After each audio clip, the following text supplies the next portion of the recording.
વડોદરા સહિત રાજ્યના અનેક શહેરોમાં ગત મોડી સાંજે વાવાઝોડા સાથે કમોસમી વરસાદ ખાબક્યો, જેમાં વડોદરામાં ભારે અંધાધૂંધીમાં 100 થી વધુ વૃક્ષો ધરાશાયી થયા.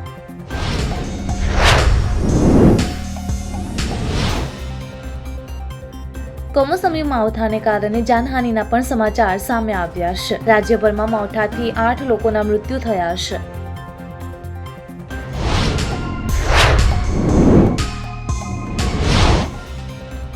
અમરેલીમાં એક મોટી દુર્ઘટના બની. શેત્રુંજી નદીમાં ડૂબી જવાથી 4 લોકોના મૃત્યુ થયા. Fire officer એચ.સી. ગઢવીએ અકસ્માતની પુષ્ટિ કરી.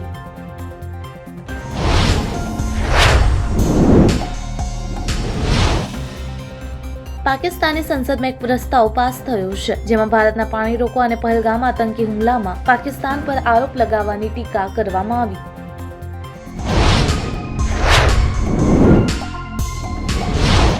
કોંગ્રેસ અધ્યક્ષ મલ્લિકાર્જુન ખડગેએ કેન્દ્ર સરકારને જાતિ આધારિત વસ્તી ગણતરીના નિર્ણયને લઈને પીએમ મોદીને પત્ર લખ્યો છે. આ નિર્ણય પર પીએમ મોદીને 3 મહત્વના સૂચનો કર્યા છે.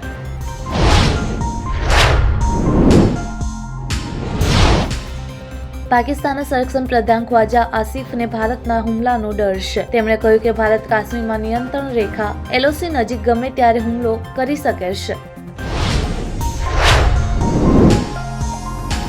સુપ્રીમ કોર્ટમાં પારદર્શિતાને લઈને મોટું પગલું ઉઠાવવામાં આવ્યું. કોર્ટના જજોની સંપત્તિનું વિવરણ ઓનલાઈન કરી દીધું છે. વર્ષ 2022માં સુપ્રીમ કોર્ટ અને હાઈકોર્ટ માટે અનુશંસિત તમામ ઉમેદવારોની વિગતો અપલોડ થઈ ચૂકી છે. નવા CBI ડિરેક્ટરની નિમણૂક માટે રચાયેલી સમિતિની બેઠક સોમવારે વડાપ્રધાન નરેન્દ્ર મોદીની અધ્યક્ષતામાં યોજાઈ. લોકસભામાં વિપક્ષના નેતા રાહુલ ગાંધી અને CJI સંજીવ ખન્ના પણ તેમાં ભાગ લીધો હતો.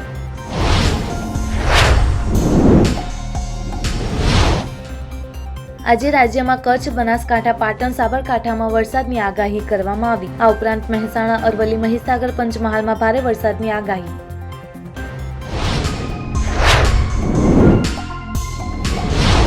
દક્ષિણ ફિલ્મ ઉદ્યોગની ઝડપથી ઉભરતી સ્ટાર શ્રી લીલા ટૂંક સમયમાં બીજી બોલિવૂડ ફિલ્મમાં બ્લોકબસ્ટર એન્ટ્રી કરી રહી છે. શ્રી લીલા સિદ્ધાર્થ મલ્હોત્રા સાથે સ્ક્રીન શેર કરી શકે છે.